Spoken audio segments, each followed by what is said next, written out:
Selamat datang kembali di Berkas Hitam.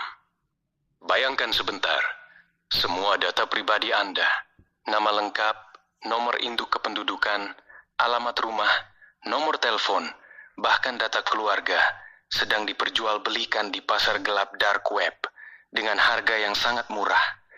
Cara cek apakah data kita ada di dark web, buka akun Google Anda, Gmail, klik foto profil, lalu kelola akun Google Anda, Gmail, keamanan. Gulir ke bawah, cari laporan dark web atau dark web report. Aktifkan pemantauan, monitor. Google akan scan dan beri notifikasi jika data Anda, email, nama, nomor HP, dan lain-lain terdeteksi di dark web. Ini klaim yang masih sangat hangat di tahun 2026. Data 240 juta penduduk Indonesia disebut-sebut bocor dan dijual di dark web.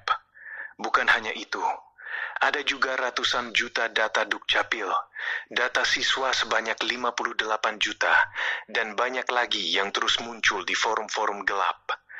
Apakah ini benar-benar kebocoran baru, atau hanya daur ulang data lama yang terus dieksploitasi?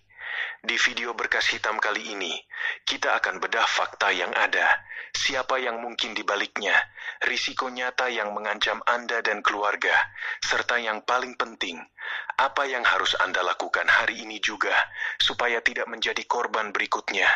Jangan lewatkan sampai habis, karena informasi ini bisa menyelamatkan data pribadi Anda. Langsung saja kita mulai. Pertama, mari kita lihat apa yang sebenarnya diklaim.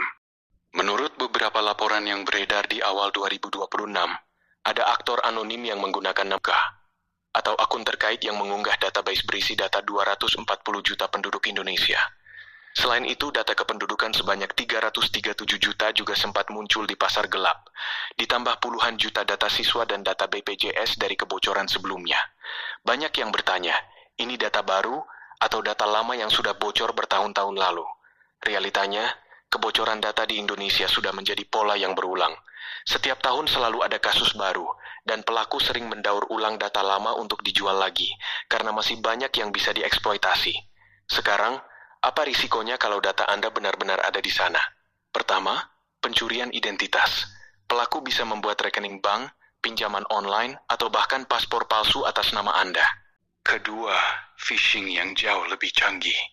Mereka sudah tahu nama, alamat, dan nomor HP Anda, jadi pesan penipuan akan terasa sangat personal.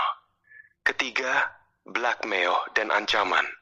Data sensitif seperti foto, chat, atau riwayat kesehatan bisa digunakan untuk memeras.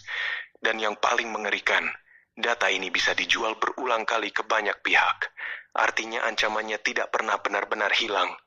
Lalu, siapa yang bertanggung jawab? Pemerintah sering mengatakan sedang menangani, tapi hingga saat ini kebocoran terus terjadi. Apakah ini karena kelemahan sistem, kelalaian, atau memang ada pihak yang sengaja membiarkan semua ini terjadi? Itu pertanyaan yang masih menggantung dan jarang dijawab dengan tegas. Yang terpenting sekarang bukan siapa yang salah, tapi apa yang bisa Anda lakukan untuk melindungi diri. Berikut langkah-langkah praktis yang harus Anda terapkan mulai hari ini. Pertama, gunakan password manager. Jangan pernah pakai password yang sama di banyak akun. Kedua, aktifkan two-factor authentication atau 2FA di semua akun penting, email, banking, sosial media. Ketiga, pakai VPN yang terpercaya setiap kali browsing, terutama di Wi-Fi public. Keempat, rutin cek apakah email atau nomor HP Anda pernah bocor di situs seperti Have I Been Pwned? Kelima, jangan pernah klik link mencurigakan. Jangan download file dari sumber tidak jelas, dan waspadai aplikasi palsu di Play Store atau App Store. Lakukan ini semua, maka risiko Anda akan turun drastis. Itulah yang kita bahas di episode Berkas Hitam kali ini. Data 240 juta orang Indonesia disebut masih diperjualbelikan di dark web. Apakah ini hanya sensasi atau ancaman nyata yang sedang mengintai kita semua?